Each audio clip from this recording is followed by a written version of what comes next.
हम सब एक हैं। मैं मोमडन हूं, लेकिन मैं भी हिंदू हूं। मेरे भारत में अगर मैं पैदा हुआ हूं, मेरा हर भारत में पैदा होने वाला हर भारतीय हिंदुस्तानी है। 48 घंटे के अंदर भारत छोड़ने का भारत सरकार ने हुक्म जारी किया है।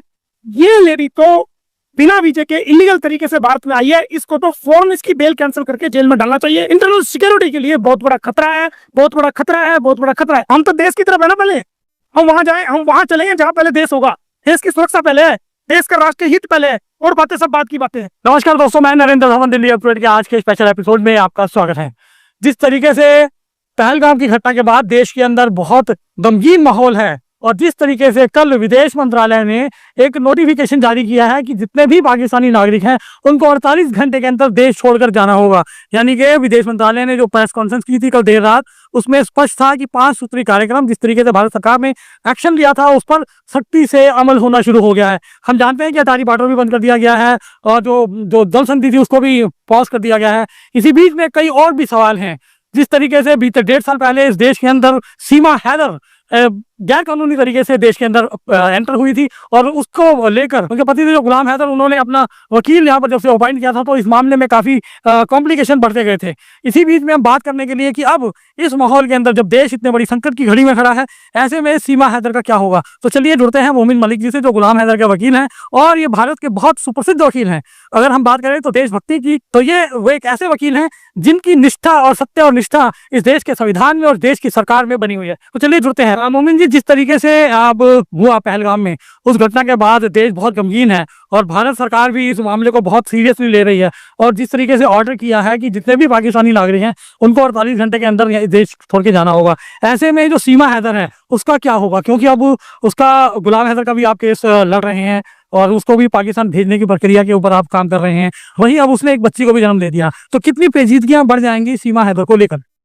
देखिए, ये जो घटना है, इस घटना से न केवल सरकार बल्कि हम सब भारतीय दुखी हैं।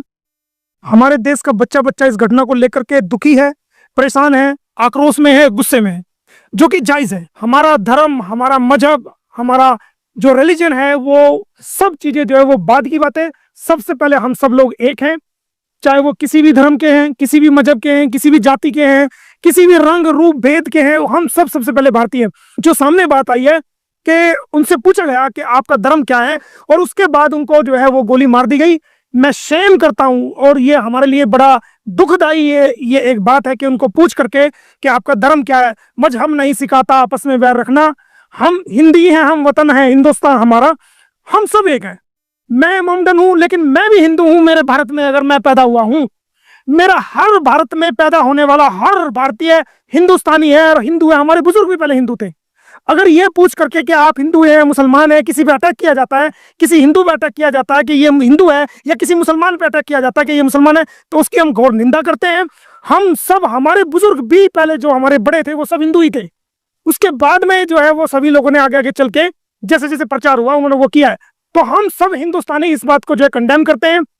रहा सवाल सीमा हैदर का, तो जैसा सरकार ने कदम उठाए हैं, सरकार ने जो कदम उठाए हैं, जो फैसले लिए, तो सरकार ने वो फैसले लिए हैं जिनसे सरकार को लगता है कि इस नाजुक वक्त में जो फैसले लिए जाने चाहिए तो वो उठाए हैं। रहा सवाल सीमा हैदर का, तो जब वीजा लेके जो लोग भारत में आए हैं उनको 48 घंटे के अंदर भारत छोड़ने का भारत सरकार ने हुक्म जारी किया है।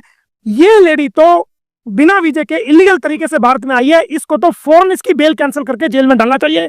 ये मैं शुरू से ही कहता आ रहा हूं, आज से नहीं। मेरी आप पिछली वीडियो उठा के देखो, इंटरव्यू उठा के देखो, मैं शुरू से ये कहता रहा हूं कि सीमा हैदर भारत की राष्ट्रीय सुरक्षा, इंटरनल सिक्योरिटी के लिए बहुत बड़ा खतरा है, बहुत बड़ा खतरा है, बहुत बड़ा खतरा है। आपके चैनल पे भी मैंने कई बार कहा है ये बात, और मैंने तमाम इंटरव्यू में कहा है कि ये हमारे भारत की आंतरिक सुरक्षा के लिए बड़ा खतरा है। जो लोग इसको यहाँ पर पनपने में, जो लोग इनका सहयोग कर रहे हैं, जो लोग इनको कहीं भात के नाम पर, कहीं छूचक के नाम पर, कहीं किसी चीज के नाम पर नए नए ड्रामे रच के इसको यहाँ भारत में स्थापित करना चाहते हैं, इसको, इसकी जड़ों को मजबूत करना चाहते हैं, ऐसे लोगों को भी जेल में डालना चाहिए। उनके खिलाफ भी इंक्वायरी गठित करनी चाहिए।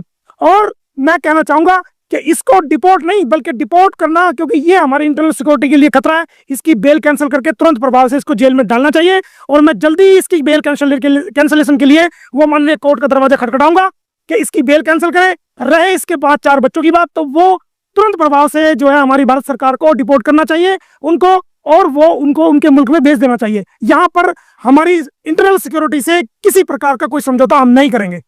इस दौरान आपकी गुलाम हैदर से कोई बात हुई है? क्योंकि कई सारे ऑप्शन अब गुलाम हैदर के लिए भी खुले हैं, क्योंकि उनके 4 बच्चे हैं, उनकी वापसी का भी रास्ता तय होता है। नंबर 2 एक पेचीदगी है, जो सबसे बड़ी पेचीदगी है, इस सीमा हैदर की अभी एक बिटिया पैदा हुई है।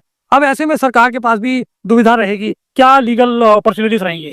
इसमें जो बिटिया वाली बात है उसका कोई ऑथेंटिक अभी परिणाम नहीं है कि इसने पैदा करी है या वो किसी और बच्चे कहीं और पैदा हुई है और उसको प्लांट, इसको सीमा अदर को यहाँ पर विस्थापित करने के चक्कर में, नागरिकता दिलाने के चक्कर में इसको यहाँ पर प्लांट किया गया है। वो अभी इस बात की कंफर्म जानकारी नहीं है, उसकी इंक्वायरी होगी तो पता चलेगा, लीगल मेडिकल्स होंगे, उसमें डीएनए वगैरह होंगे, पता चलेगा। लेकिन अगर वो उसने बिना कोर्ट की परमिशन के, बिना भारत की सरकार की परमिशन के उन्होंने ऐसा किया है, तो न केवल उन्होंने अपना नुकसान किया बल्कि उन्होंने उस बच्ची को भी जो है नुकसान किया है। उसके लिए इसको भारत की नागरिकता कभी नहीं मिलेगी और वो बच्ची का भविष्य भी इन्होंने जो है अंधकार में कर दिया है। ऐसे में सीमा हैदर के लिए क्या ऑप्शन, क्या विकल्प बचे?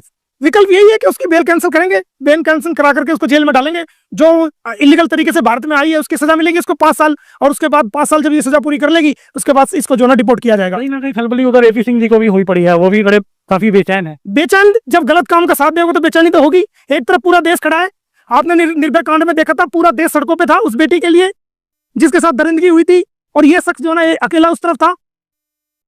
तो हम तो देश की तरफ है ना, पहले हम वहां जाए, हम वहां चलेंगे जहां पहले देश होगा। देश की सुरक्षा पहले है, देश का राष्ट्रीय हित पहले है, और बातें सब बात की बातें हैं। पहले हमारा देश है, हमारी कंट्री है, हमारे नागरिक है, उनकी सुरक्षा है। तो जाहिर सी बात है सीमा हैदर के लिए परेशानियों का वक्त, परेशानियों का दौर शुरू हो चुके हैं। परेशानियों का दौर तो इसने खुद लेके आई है। इलीगल तरीके से भारत में एंट्री करना ही इसने अपने आप के लिए मुसीबत कराई है। दूसरी बात मैं ये करना चाहूंगा कि जो टेररिस्ट हैं वो गलत तरीके से अगर भारत में घुसते हैं और घुसने के बाद वो जो है पकड़े जाने के डर से या अपने आप को बचाने के डर से सरकार की जय जयकार करें या हमारे राष्ट्रीय नेताओं की जय जयकार करें, तो क्या उनको बख्शा जा सकता है? वही फार्मूला ये सीमा हैदर अडॉप्ट कर रही है, हमारी भारत सरकार की जो है तारीफ कर रही है और हमारे राष्ट्रीय नेताओं की जो है वो तारीफ करके सिर्फ बचने का ढोंग कर रही है। लेकिन उसकी ना यहाँ वोट है ना उसकी यहाँ सपोर्ट है। हम भारतीय हैं, अपनी भारत सरकार की तारीफ हम करेंगे। अपने हमारे जो माननीय आदरणीय नरेंद्र मोदी जी हैं, जो राष्ट्रीय नेता हैं, न केवल वर्ल्ड के नेता हैं, उनकी तारीफ हम करेंगे। हमारे अमित शाह जी हैं, जो एक जो है ना मजबूत नेता हैं, जो देश को चला रहे हैं, देश की रीढ़ की हड्डी है, हम उनकी तारीफ करेंगे। हम भारतीय उनकी तारीफ करें। ये कौन है उनकी तारीफ करने वाली? ये तो तारीफ करना चाहती है अपने मकसद को हल करने के लिए, ताकि भारत में ये पैर जमा सके। तो इसकी तारीफ करने से उसके पैर नहीं जमेंगे। हम अपने नेताओं की तारीफ करेंगे, जो तारीफ के जो लोग काबिल हैं। और माननीय अमित शाह जी जो है वो काम कर रहे हैं, रात दिन काम कर रहे हैं और बड़ी मेहनत कर रहे हैं। वो पूरे देश को उन्होंने एक तरीके से एक सांचे में पिरोया है। देश की सुरक्षा और देश की राष्ट्रीय एकता और अखंडता को उन्होंने बनाए रखा है। तो मैं सैल्यूट करना चाहूंगा अमित शाह जी का, जो हमारे देश की सुरक्षा के लिए रात दिन एक की हुए। अभी देखा आपने कि वो कश्मीर के अंदर गए और वहां जाकर के उन्होंने सारे हालात को समझा और उसकी सारी जानकारी माननीय प्रधानमंत्री जी को दी, राष्ट्रपति जी को दी, वहां पर सारी कार्रवाई की और कर रहे हैं। तो हम तो अपने नेताओं की हम तारीफ करेंगे, आप तारीफ करोगे, हमारे देश की जनता करेगी। ये कौन होती है? इसको तो जितनी जल्दी जेल में डाला जाए उतना कम है। और जल्दी मैं इसकी बेल कैंसिल के लिए मैं अप्लाई करने जा रहा हूँ।